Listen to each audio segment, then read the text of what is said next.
ہے صحابہ میں سے حضرت عمر سے جنہوں نے اس کو روایت آگے چلی.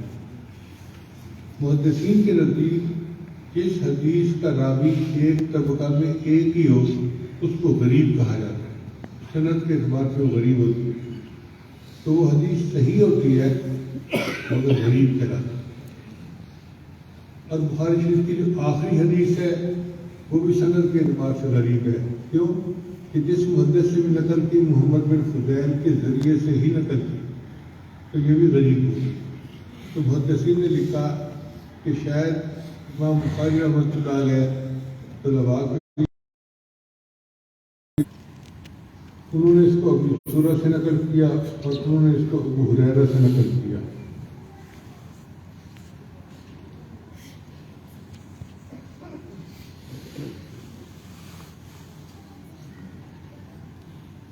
یہ جو حضرات ہیں نا ہمارا ابن قعقاع اور ابی زرع اور محمد بن فضیل یہ سب کوفہ کے رہنے والے ہیں.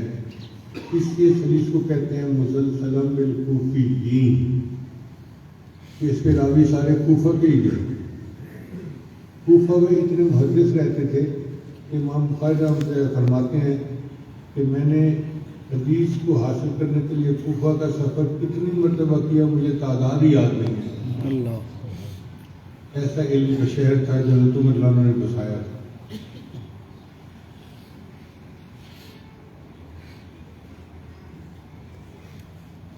ابو زرع رحمۃ اللہ علیہ یہ بھی بڑے محدث تھے. ان کی زندگی کے دو واقعات بڑے عجیب ہیں. ایک ان کا شاگرد تھا جس کی نئی شادی ہوئی. سب جانتے ہیں کہ شادی کے ابتدائی دنوں میں بیوی کی چاہت ہوتی ہے کہ خامد جتنا زیادہ وقت میرے ساتھ گزارے اتنا بہتر ہے. اور یہ چلا جاتا تھا درس سننے کے لیے. تو بیوی نیک تھی مگر اس کو بوجھ محسوس ہوتا تھا. غائب ہو جاتے ہیں گھنٹے کے لیے 1.5 گھنٹے کے لیے 2 گھنٹے کے لیے. صبر کرتی کھانا کھانا ہوتا بیٹھی ہوتی کہ خامد آئے گا تو مل کے کھائیں گے بات چیت کریں گے اکٹھا وقت گزاریں. اللہ کی شان کے ایک دن درس طرح لمبا ہو گیا تو خامد کو دیر ہو گئی. ابھی غصے میں تھی. ایک تو عقل کی ناقص ہوتی ہے اور دوسرے غصے میں آئے تو وہ لفظ اور بڑھ جاتا ہے. چنانچہ بیوی نے غصہ کیا کیا باہر پھرتے رہتے ہو وقت پہ نہیں آتے دیر ہو جاتی ہے. تم تو دوستوں میں جاتے ہو تو تمہیں کوئی یاد ہی نہیں ہوتا. کیوں گانے گاتی ہو گانے شروع کر دیا. تمہیں تو کسی کی پرواہ ہی نہیں ہے فلاں. اس نے کہا اللہ کی بندی میں نے دوستوں میں وقت نہیں گزارا میں نے حدیث کا درس سنا ہے. تو وہ غصے میں کہہ بیٹھی کہ تیرے استاد کو کچھ نہیں آتا تجھے کیا آئے گا وہاں جا. نوجوان لڑکا تھا. اس نے جب یہ لفظ سنے تو اس کو غصہ آ گیا اور غصے میں اس نے کہا اچھا اگر میرے استاد کو 1,00,000 حدیثیں یاد نہ ہو تو میری طرف سے تجھے طلاق. لو جی. اور رات تو گزر گئی. صبح ہی تو میاں بیوی کے دماغ ٹھنڈے ہوئے. حامد پریشان کہ وہ تو عورت تھی جو کہہ گئی مجھے غصہ نہیں کرنا چاہیے. اور بیوی کو افسوس کہ میں حامد کو جو مرضی کہہ دیتی مجھے اس کے استاد کو کچھ نہیں کہنا چاہیے. اب اندر دونوں چاہتے تھے کہ بھائی صورت طلاق ہوئی یا نہیں ہوئی. تو بیوی نے حامد سے پوچھا کہ تیری طلاق کنڈیشنل تھی مشروط تھی ہوئی ہے یا نہیں ہوئی. تو اس نے کہا میں استاد سے پوچھ کے بتاؤں گا. چنانچہ وہ شاگرد آیا اور اس نے اپنے استاد ابو زرع رحمۃ اللہ کو کہا کہ حضرت میں یہ سیاہ کارنامہ کر کے آ گیا. اب آپ مجھے بتائیں کہ کیا میری بیوی کو طلاق ہوئی یا نہیں ہوئی. تو ابو زرع رحمۃ اللہ مسکرائے اور فرمایا کہ جاؤ تم دونوں میاں بیوی بن کے رہو. 1,00,000 حدیثیں مجھے اس طرح یاد ہیں جس طرح لوگوں کو سورہ فاتحہ یاد ہے. آپ اندازہ لگائیے ان محدثین کی عظمت. 1,00,000 حدیثیں مجھے اس طرح یاد ہے جس طرح لوگوں کو سورہ فاتحہ یاد ہے. دوسرا واقعہ ان کی زندگی کا اور بھی عجیب تر ہے کہ جب ان کے آخری لمحات شروع ہوئے تو ان کے شاگرد قریب تھے. اکثریت کا حکم یہ ہے کہ جب کوئی بندہ دنیا میں آخری لمحات کے قریب آ جائے اس کو کلمے کی تلقین کرنی چاہیے، کلمہ یاد دلانا چاہیے. کلمہ یاد دلانا کا کیا مطلب یہ بھی سمجھ لیجیے. بہت سے لوگ اس میں غلطی کرتے ہیں. یہ غلطی تو یہ کرتے ہیں کہ آخری وقت میں جب بندے کے روح نکلنے کے قریب ہوتی ہے تو ڈاکٹر لوگ آسانی کی خاطر اس کو نشے کا ٹیکہ لگا دیتے ہیں. اگر آپ کسی مریض کے پاس ہوں تو ڈاکٹروں کو منع کر دیں کہ نہیں اس وقت آپ نشے کا ٹیکہ نہیں لگا سکتے. تو یہ تکلیف سے بچانے کے لیے بھائی اس تکلیف پر بھی گناہ معاف ہوں گے ضرور نکلتے وقت ہوتی ہے، اس لیے یہ تکلیف ہونے دیں، کوئی مسئلہ نہیں. پہلی بات تو یہ کہ نشے کا ٹیکہ نہ لگانے دیں، اور دوسری بات یہ کہ اس کو کلمے کی تلقین کریں. کیسے کریں؟ بعض لوگ کہتے ہیں ابا کلمہ پڑھو، امی کلمہ پڑھو. ایسے نہیں کہنا چاہیے. پتہ نہیں وہ کس حال میں ہے، اگر انکار میں سر ہلا دیا تو پھر کیا بنے گا. شریعت کہتی ہے کہ اس وقت تم خود کلمہ پڑھو تو اس کو خود یاد آ جائے گا کہ ہم یہ کلمہ پڑھنا. اس کو تلقین کریں. چنانچہ شاگرد تھے، حضرت کی اس کیفیت کو دیکھ کے اب وہ سوچنے لگے کہ ہم تلقین کریں تو کیسے کریں. اب ادب مانے تھا کہ جنہوں نے ساری زندگی ہمیں اللہ کا نام سکھایا، ہم ان کو اللہ کیسے یاد کریں. اور حکم بھی ضروری تھا، حدیث کا حکم ہے. انہوں نے کہا کہ اچھا ایسے کرتے ہیں ہم اس حدیث کو حضرت کے سامنے تلاوت کرتے ہیں جیسے کوئی بندہ سبق سنا رہا ہوتا ہے. تو جب ہم سبق سنائیں گے تو حضرت کو خود بخود یاد آ جائے. یہ تلقین کا طریقہ. چنانچہ انہوں نے اس حدیث کو پڑھنا شروع کر دیا، ان فلاں ان فلاں ان فلاں. 2-3 راویوں کے نام پڑھے تو حضرت اس حال میں بھی پہچان گئے کہ یہ کون سی حدیث پڑھنا شروع کر رہے ہیں. چنانچہ حضرت نے بھی اس حدیث کو خود ان کے ساتھ مل کے پڑھنا شروع کر دیا.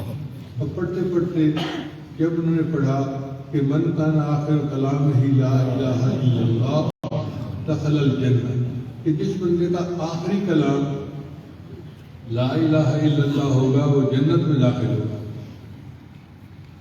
اللہ کی جان دیکھیے کہ انہوں نے پڑھا من کان آخر کلام ہی لا الہ الا اللہ، یہاں آ کر ان کی روح قبض ہو گئی اور وہ جنت میں پریکٹیکلی داخل ہو. اللہ ایسی اچھی موت ہر کسی کو آمین.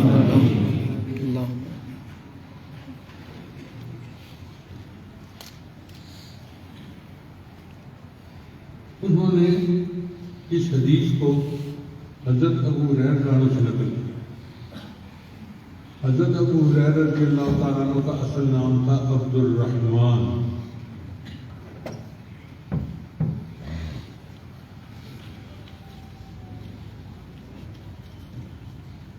ایک مرتبہ نبی علیہ السلام نے ان کو ابا ہر کہہ دیا.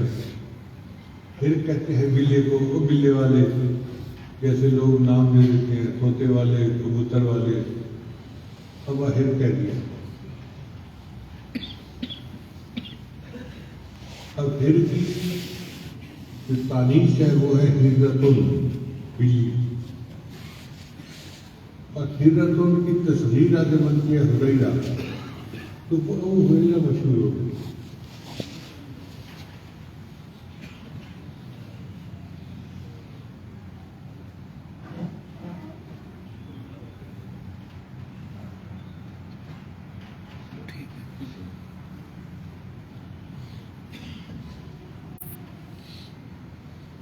تو پسند کرتے تھے کہ ان کا نام الرحمن کی بجائے ابو ہریرہ کے نام سے کہیں.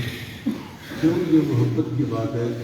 جب کسی سے محبت ہونا تو پھر محبوب کی زبان سے نکلا ہوا لفظ بھی ان کو اچھا لگتا ہے. ہمارے ایک قریبی دوست تھے حافظ بلال، ان کا نام تھا.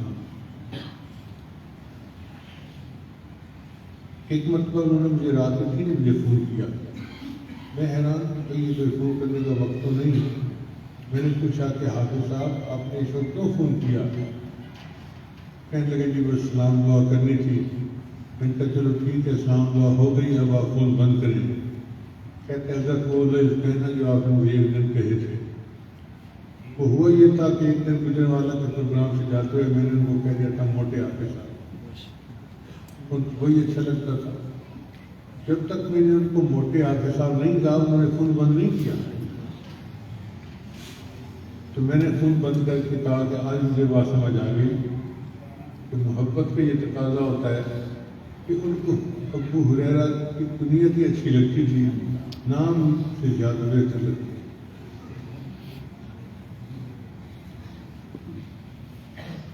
تو ابو ہریرہ رضی اللہ عنہ نبی علیہ السلام سے یہ حدیث بات روایت کرتے ہیں۔ حدیث مبارکہ ہے کیا؟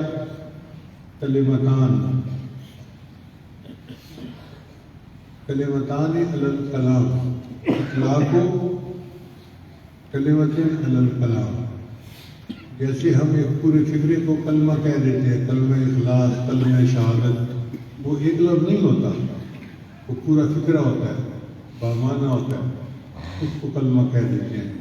تو اگر نبی صاحب نے کلمتان فرمایا تو اس سے مراد یہ کہ دو کلام ایسے ہیں، حبیبتان الی الرحمن۔ حبیبتان الی الرحمن کا کیا مطلب؟ محبوب قائلہما، کہ جو بندہ ان کو پڑھے گا اللہ اس سے محبت فرمائے گا۔ اب اللہ کی جان دیکھ لیے کہ جو بندہ یہ کلمات پڑھتا ہے اللہ اس سے پیار کرنے لگ جاتا ہے۔ جیسے بعض اعمال ہیں جن سے اللہ پیار کرتے ہیں، واللہ یحب الصابرین واللہ یحب المحسنین فإن اللہ یحب المتقین۔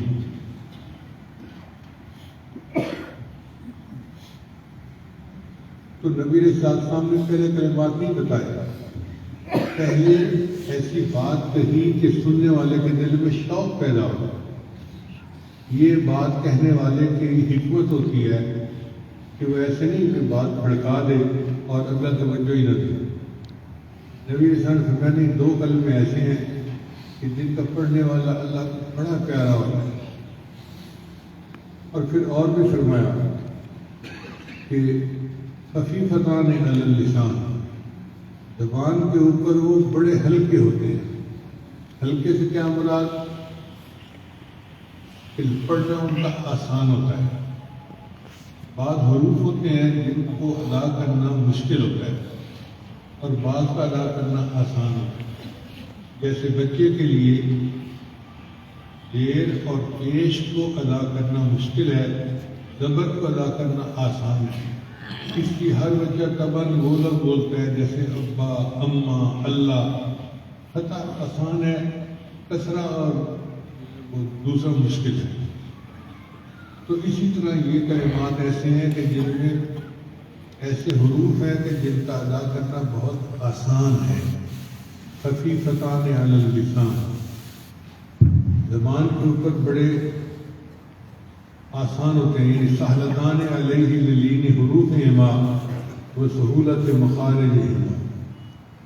جیسے بعض حروف ہیں جن کو حروف شدہ کہتے ہیں، ان حروف کو ادا کرتے وقت آواز بند ہو جاتی ہے اور ایک قسم کی سختی پائی جاتی ہے۔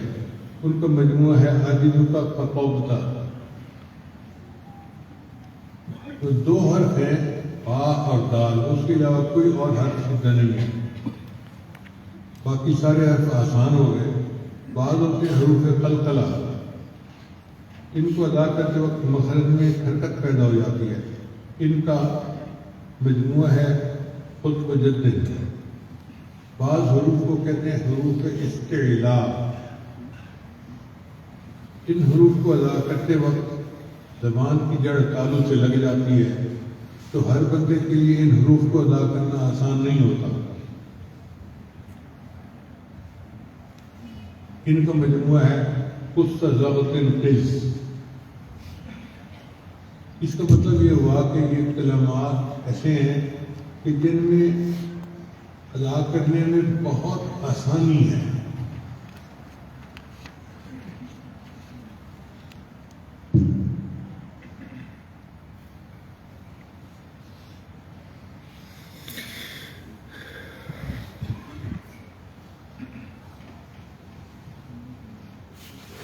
ثقیلتان فی المیزان، نبی اسلام نے ارشاد فرمایا کہ وہ میزان کے اندر بڑے بھاری ہوں گے، یعنی وہ ایسے حروف ہیں کہ پڑھنے میں تو آسان ہے لیکن میزان کے اندر بڑے بھاری ہوں گے۔ کتنے بھاری ہوں گے؟ حدیث مبارکہ میں آتا ہے کہ جو بندہ سبحان اللہ پڑھتا ہے تو نیکیوں کا آدھا پلڑا نیکیوں سے بھر جاتا ہے، اور اگر وہ الحمدللہ بھی ساتھ پڑھ لے والحمدللہ تملأہ تو پورا پلڑا نیکیوں سے بھر جاتا ہے۔ تو کیسے اعمال ہیں بھائی کہ جن کے پڑھنے سے پورا نیکیوں کا پلڑا ہی اعمال سے بھر جائے؟ یہ اللہ تعالیٰ کی رحمت ہے۔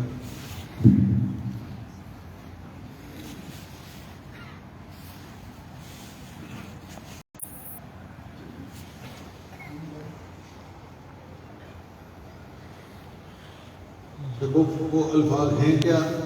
وہ ہے سبحان اللہ و بحمدہ، سبحان اللہ و سبحان بحمدہ اللہ و بحمدہ۔ سبحان اللہ کا کیا مطلب ہے؟ الفاظ تعریف کے دو انداز ہوتے ہیں۔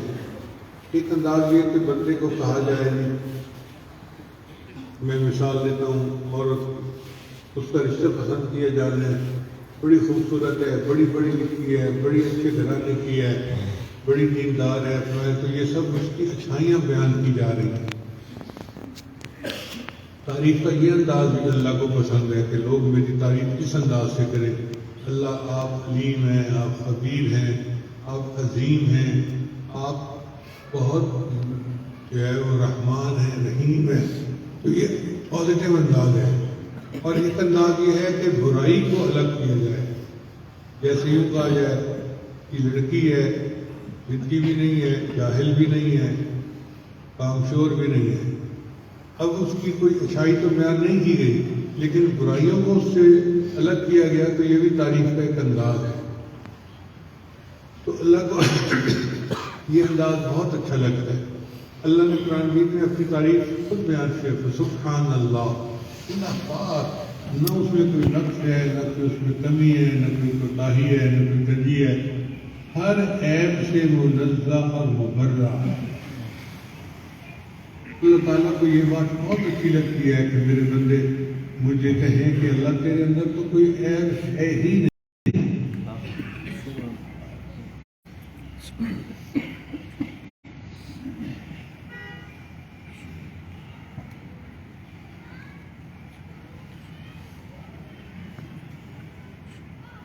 سبحان اللہ، اللہ کا ذاتی نام اللہ استعمال ہوا ہے۔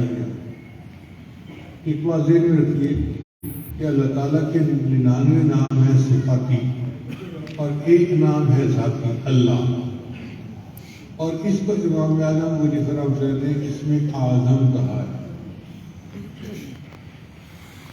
سوال کیا لوگوں نے کہ جی اس میں اعظم اللہ کیسے ہے؟ یہ لفظ قرآن مجید میں سب سے پہلے آیا ہے۔ اگر آپ تعوذ پڑھیں اعوذ باللہ من الشیطان الرجیم تو کون سا لفظ پہلے آتا ہے؟ اللہ کا، اللہ کا لفظ ہے۔ اگر تسمیہ پڑھیں، بسم اللہ پڑھیں تو بسم اللہ الرحمن الرحیم، بعد میں پہلے کون سا لفظ؟ اللہ۔ کیونکہ یہ اللہ کا نام سب سے پہلے آیا۔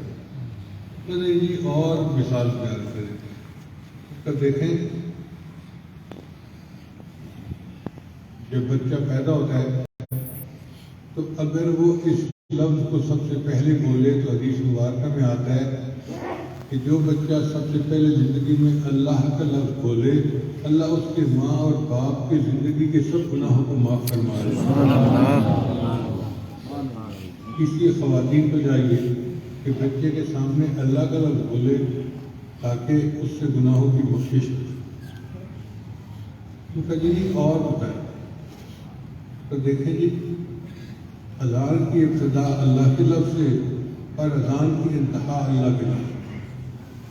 اذان ہم شروع کیسے کرتے ہیں؟ اللہ اکبر، تو کس وقت سے شروع ہوئی اور کس وقت سے ختم ہوئی؟ لا الہ الا اللہ۔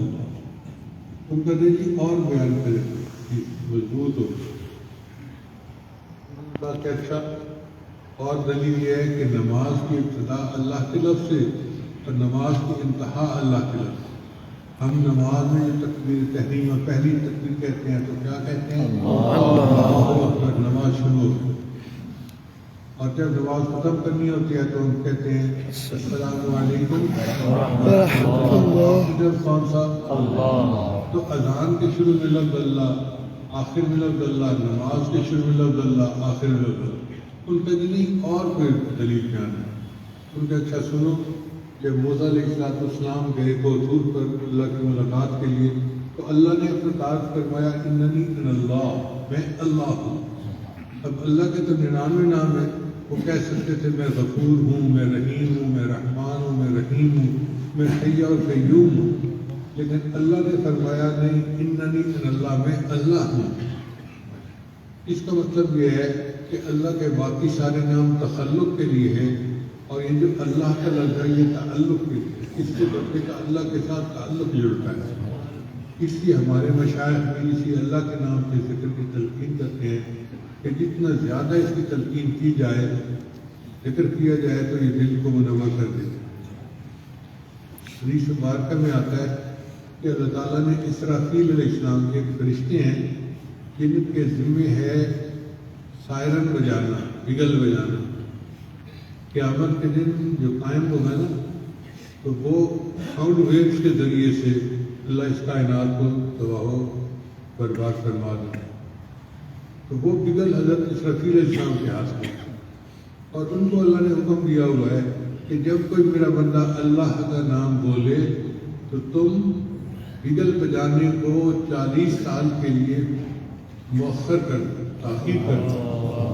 جیسے ڈیلے ہوتی ہے نا آج کے دور میں، سمجھنا آسان ہے کہ بجلی چلی جائے تو ڈیلے لگی ہوتی ہے، وہ پھر دوبارہ اس کو فوراً نہیں آن ہونے دیتی، کمپریسر جل جاتا ہے، وہ اس کو 1 منٹ ڈیلے کر دیتی ہے تب جا کے آن ہو۔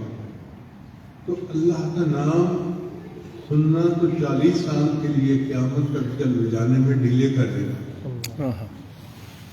یہاں سے علماء نے مسئلہ نکالا کہ جب اللہ کے نام میں اتنی بڑی برکت ہے کہ قیامت جیسی عظیم مصیبت کو 40 سال ٹال سکتی ہے، اے اللہ کے بندے تو اگر اپنی زندگی میں اللہ کا نام محبت سے لے گا تو تیری زندگی کی پریشانی کو اللہ کیوں نہیں ٹال دے گا؟ اس لیے ہمیں چاہیے کہ ہم اللہ کا نام کثرت کے ساتھ لیں تاکہ اللہ ہماری پریشانیوں کو دور فرمائے۔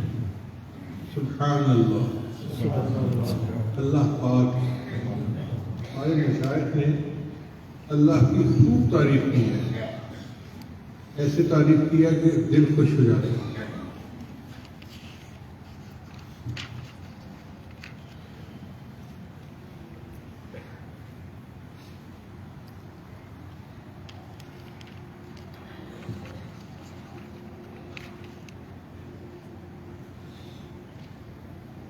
مکتبہ شریف کی روایت کی عبارت ہے، ذرا توجہ کے ساتھ سنیے۔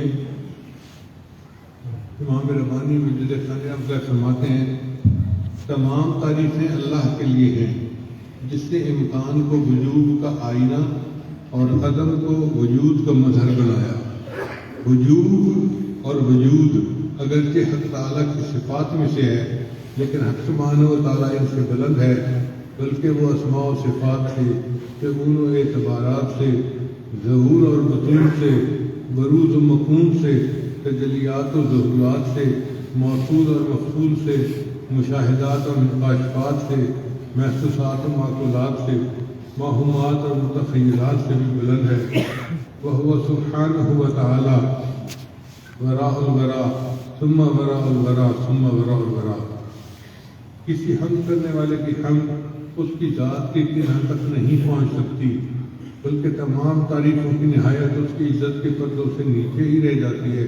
یعنی اللہ تعالیٰ اتنے بلند ہیں کہ انسان جتنی بھی تعریف کرے وہ تعریف سے نیچے رہ جاتی ہے، اللہ اس سے بھی بلند ہے۔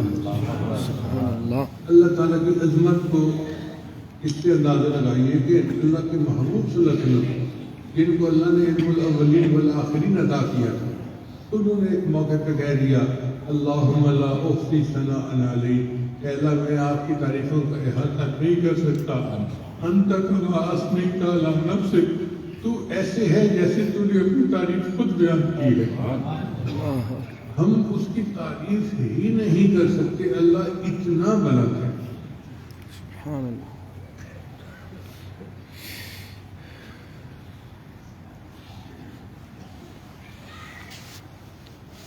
اس پاک ذات نے اپنی تعریف آپ کی کی ہے اور اپنی حمد کو آپ ہی بیان کیا ہے، پس وہ ذات تعالیٰ آپ کی حامد ہے اور آپ کی محمود ہے۔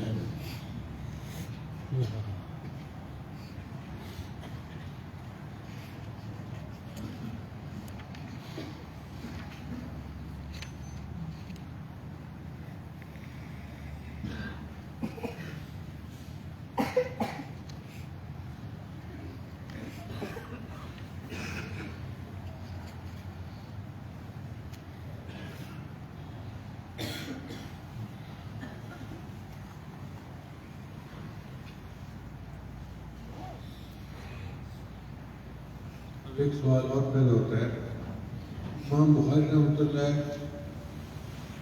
لاکھوں حدیث کے حافظ تھے، تو ان نے اس حدیث کو آخری حدیث کے طور سے کر دیا،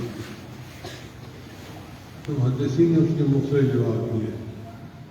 ایک جواب تو یہ کہ جب انسان مجلس سے اٹھتے اور سبحان اللہ پڑھے تو اللہ اس کے مجلس کے سب لغزشوں کو، کوتاہیوں کو معاف فرما دیتے۔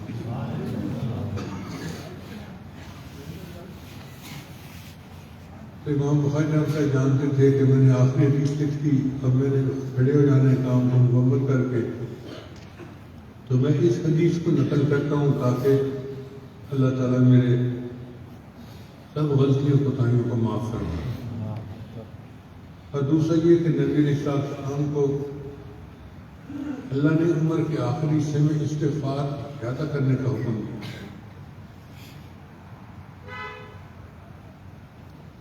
اذا جاء نصر اللہ والفتح ورأيت الناس يدخلون في دين الله افواجا فسبح بحمد ربك واستغفر۔ اللہ اپنے محبوب سے جو معصوم تھے ان کو فرماتے ہیں کہ میرے محبوب اللہ کی تسبیح بیان کیجیے اور استغفار کیجیے۔ تو امام بخاری رحمۃ اللہ علیہ نے بھی کتاب کے آخر میں حدیث کو نقل کیا تاکہ اللہ کی تسبیح بیان ہو جائے اور استغفار ہو جائے تاکہ اللہ تعالیٰ کے یہاں قبولیت ہو جائے۔ ایک حدیث ایک اور بھی ہے نقطہ، جب میں نے اپنے استاد سے یہ حدیث پڑھی تو جیسا بندہ ہوتا ہے نا جس لائن کا اس کو ویسے ہی خیال آتے ہیں۔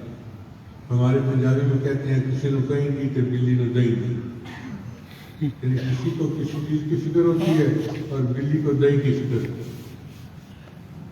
تو جب یہ حدیث پڑھی تو میں نے کہا استاد جی میرے ذہن میں ایک بات اور آ رہی ہے۔ ان کا وہ کون سی؟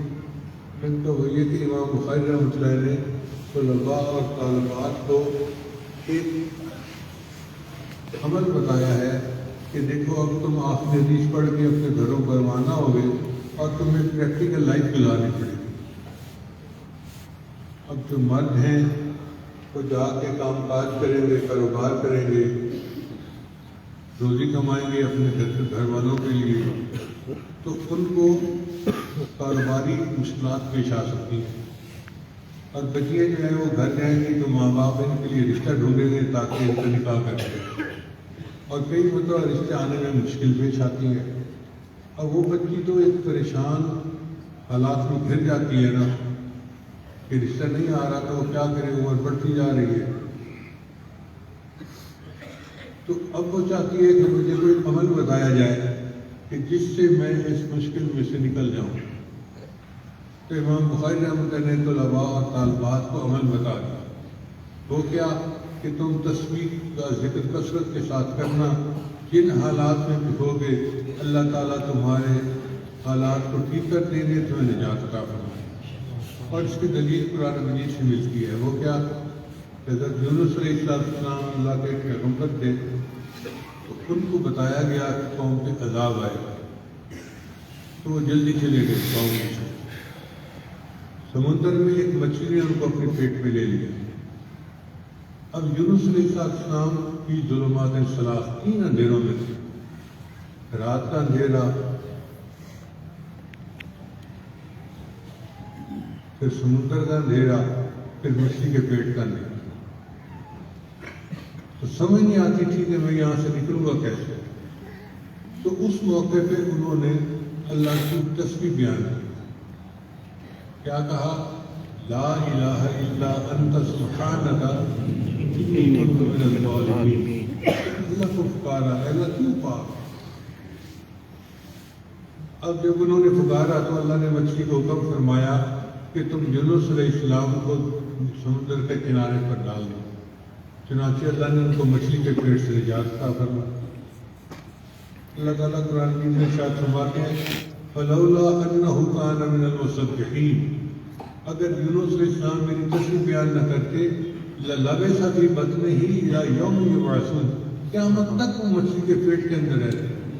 اب آپ بتائیے کتنی بڑی مصیبت تھی کہ قیامت تک انہوں نے مچھلی کے پیٹ کے اندر رہنا تھا، لیکن تسبیح پڑھنے سے اللہ نے ان کو نجات عطا فرمائی.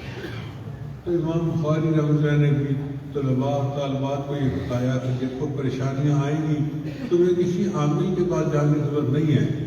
تم تسبیح اللہ کی کثرت کے ساتھ پڑھنا، اس تسبیح کی برکت سے اللہ تعالیٰ تمہیں حالات کی مچھلی کے پیٹ سے نکال دیں گے. اس تسبیح کی کثرت سے اللہ تعالیٰ تمہیں قرضے کی مچھلی کے پیٹ سے نکال دیں گے. لہذا دعا ہے کہ ہم اس ذکر کو کثرت کے ساتھ کریں تاکہ اللہ تعالیٰ ہمیں ہر قسم کی پریشانیوں کی مچھلی کے پیٹ سے نکال دے اور ہمیں اللہ تعالیٰ خوشیاں بھری زندگی عطا فرمائے. جزاکم اللہ خیر. جزاک